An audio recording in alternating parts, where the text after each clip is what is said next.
Everybody, I told you we would be back in just a couple minutes. I am here with Baltimore Blast defender. It's number 20, right? Yes. Number 20, Mike Deasel. Mike, welcome to the show. Thanks for coming on. Well, thanks for having me. Absolutely. So, Mike, so far, it's been a struggle for the Blast, and we've seen signs of brilliance from the team. From your perspective, what do you and I don't mean for you to have all the answers, but if you said there's one thing the team needs to work on, or that the fans can look for the team to be working on to try to improve some of the areas we've been struggling in, what would you say it is? Obviously we got to a slower start than we'd like, and usually started a lot faster over the past years. But I think one team just coming together as a team. We had a couple injuries here and there, and haven't all been healthy at the same time. And I think we still have plenty of time to get everyone on the field healthy and playing together and reading each other and that kind of stuff. So you think it's more of just would you describe the team chemistry as good right now? Yeah, especially really helps getting Lucas now, and then especially Victor finally able to play. They've made a huge difference already. Yeah, let's talk about that for a second. So for a long time, Victor had to wait, until he's from Brazil. So we had to get technical things figured out as far as visas and stuff like that. When he finally got on the field with you guys and you've seen him in games, had you played against Victor in the past? Yeah, we played against him last year when he was down in Florida. Were you excited to have him when you heard he was coming? Yeah, definitely. We knew what Victor could do and that he'd definitely be a help to us. Yeah, I'll tell you, Saturday's game against San Diego, I thought he played brilliantly. I really did. I thought the team looked tremendous. And then, of course, Sunday we have a rough little road trip up to Harrisburg, and things don't go our way, and we're right back to, what are we, 6-6 or 7-7? 6-6. And we still have plenty of season left. Let's talk about that. Looks like Peruzzi hurt himself, going to be out for a little while. I don't know the official length, if he's done for the season, if that's been announced yet. I don't know any of that. A guy like him, I got to ask you something. Have you ever seen anyone strike the ball as hard as him? No, Daniels definitely hits the ball pretty hard. It's definitely one of the hardest. Can you think of someone you've ever seen harder? Not off the top of my head right now, but he's definitely up there. It's unbelievable. I've seen him hit some strikes where I'm just like, I felt bad for the goalie or defender that, got in front of it. Yeah, Daniel's definitely good to have on our side especially being a defender and having to block something like that. Yeah, you don't want to go against them. Speaking of which, as a defender,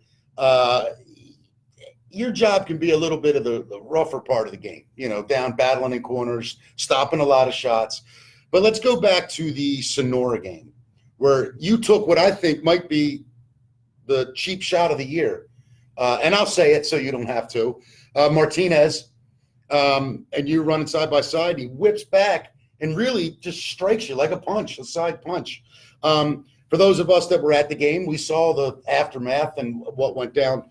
What goes through your mind when a fellow pro player does something like that? It's just ridiculous. Usually doesn't happen often. There's that dirty of a play, but it's happened in the past. And how much do you want to grab a guy, throw him on the ground, and just repeatedly punch him in the face? Like when something like that happens. Oh, never. Just like to forgive everyone for those kinds of actions. Mike, you're a kind, good man. Everyone makes mistakes. Mike, I got to tell you, too, I've seen you on the field compared to most every other player in the league. You look like an NFL player, body-wise, body mass, your build. Why would that guy pick? I call you the Incredible Hulk all the time. That's what you look like to me running around on the field compared to these smaller, quote-unquote, soccer guys. Why would the guy pick you? Is he just insane? Or I don't know. Maybe he had some kind of attraction to me or something. I'm not really sure. I haven't talked to him. Well, I'll tell you, you'd be the last guy on the team I wouldn't have any kind of physical problem with. Let's move on.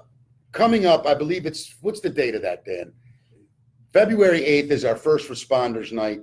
It's a game that where we honor police and firefighters. And Michael, some people may not know this. You are a full-time Baltimore County firefighter and EMT. Yes. I got to tell you, man, when we talk about, I've watched a lot of stories about old NFL players, baseball players that in the beginnings of, their careers or the beginnings of sports that weren't really mass appeal, they had to supplement their income. NFL players used to work in the off season, baseball players, hockey players before it got gigantic. But you actually love being a firefighter, don't you? I do. It's fun to me. Yeah. Did a little coaching at first before when I first started with the blast on the side for, like you said, just some extra money and that kind of stuff. But still, I never wanted a desk job. And to me, as much as I liked coaching kids and all that stuff, standing there on the sidelines isn't as fun for me. As running into a building on fire.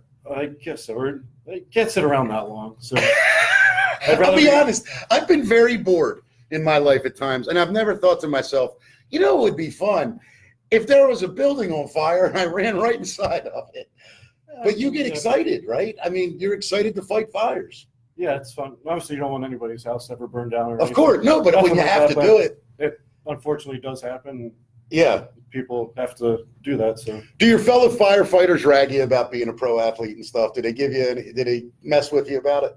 I joke around sometimes, but my shift actually last year they came out for a game and made a night out of it. And that's awesome. They're actually, I think some are going to come on the 8th. Right after our day work. So. Well, our owner, Ed Hale, he is a very, very respectful man when it comes to the first responders and the military. He goes out of his way to really honor and make sure that the blast definitely do honor the men in red and blue. And, when he told us about this game, it's my first real year with the team, more than just running around with a microphone. He was really excited about it. He does a special jersey for it, all of that. PJ Wakefield, old player, Hall of Fame player. Did you play with PJ? Were you guys together? No, PJ was before me. Before you, right. He's going to be there coming to the game. I'm sure we'll somehow have you involved, with that night. And I know that you're on one of the flyers going around in full firefighter gear. But let's talk also, you're an EMT. So does that mean you ride on an ambulance? Yes. Okay. So you'll get called sometimes when there's not a fire, like if somebody has a heart attack or they're just sick or something like that. Yeah, and really most of our calls are medical calls more than they are fires. How many times, and I realize I'm not trying to put you on the spot or whatever, as a EMT and a firefighter, when you go on a lot of these medical calls, are there ever times where you kind of think, they didn't need to call us? But is it ever that? I don't know if I can really comment on that, but okay, fair enough. I won't make you do it. I'll say it. I guarantee there are. Mike, I know you are where did you grow up? In Kingsville. Yeah, so you're a Baltimore County guy your whole life. Where'd you go to high school? Loyola Blakefield. I'm a Curly guy, Mike, but sorry. No, it's all good. Was Steve Nichols there when you were playing at Loyola? Steve was he coached McDonough when I was at Loyola. Oh, right, he was at McDonough then, right? Yeah. Steve was my club coach. So yeah, I'm thinking of Loyola College. I'm sorry. Well, that's where I went to college. But Steve coached you in club, right? Yep, Steve was my club team coach. Yeah. Where'd you go to college? Did you go to college? Loyola. So when you get done college, and you say, all right, I'm either not going to get drafted by the MLS or overseas, but there is an option indoor, the blast. Were you a blast fan growing up? I went to a few games. Just our club teams would win something, kind of like we do now. Yeah. Parade kind of stuff. Right. So we get tickets to the game, but honestly, I never went to every single game. Sure, no, I get it. When the opportunity came for you to realize you had a chance to play for the Blast, how much of a transition struggle was it to go from, traditional outdoor soccer to what is clearly a much faster endurance game like indoor? Was it difficult for you? Some parts are harder than others, but obviously it's not a completely different game. It's still soccer, but it is a completely different game without being, if that makes any sense. No, it makes perfect sense. I mean, and I totally get it, certainly not at a pro level, but at any level you play two games, you see the differences in them. Yeah.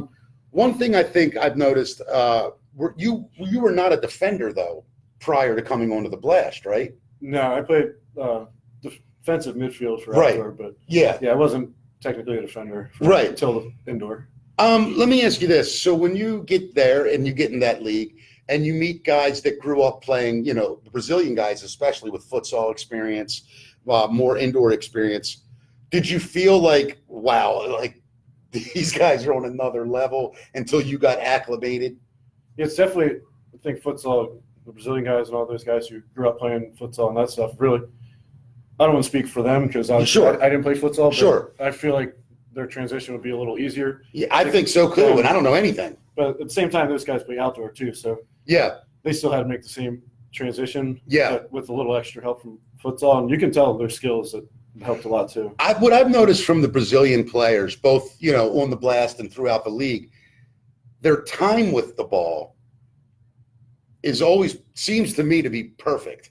They know exactly how long to hold it, where to put it, and guys like Vinny especially, Dos Santos at times, they make passes that I don't even think to make to each other and Melo, and you're like, how did they even see that lane? Or how is that something you were able to learn from them? Were you able to pick things up from them? Yeah, obviously they're a lot more technical than I am, but I think you can learn something from everybody in your team, even if they're a different kind of player than you. Yeah. So it's definitely things you can learn just from watching them. Yeah. Not that I try to do anything that they do, but yeah, I think, but I think the one thing I've noticed about you, Mike, and I'll say it, and I may be off, but what I think your strengths are, first of all, you're hard to beat one-on-one, I think, just because of your physical stature.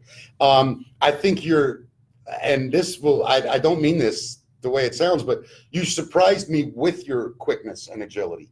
As big as you are, I didn't expect you to be so quick and so able to react to guys making moves, or that's really been impressive. And it's hard to, I would imagine, muscle you off the ball. I think that's a really good strength to your game. Yeah, I mean, obviously that's more of my game, is more physical and just play simple when we do have the ball. And you take punches for the team, it seems like. Yeah, I don't mind doing that either. Whatever I can do to help the team win. You play in front of maybe the best goalie in the league. I think William's fantastic. I also noticed that he is screaming the entire game. He's yelling at guys and putting them in position. Are they ever speaking Portuguese on the field and you're saying, what the hell's, what are you guys saying to each other? It depends who's talking to who. Right, but they obviously he won't talk to me in Portuguese because I don't know what he's saying. But yeah, William's definitely one of the best goalies, and he's been for a while. Yeah.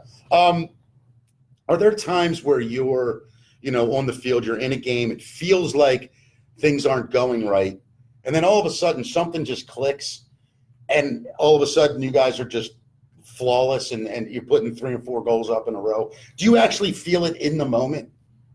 Honestly, I don't think we really think like that. I think it's more of a mentality that every game we're going to win. So you never really think you're out of any game. Yeah. I think it's just like losing mentality to ever be in a game, even if things aren't going right. Yeah. Don't feel right to ever think, oh, it's over.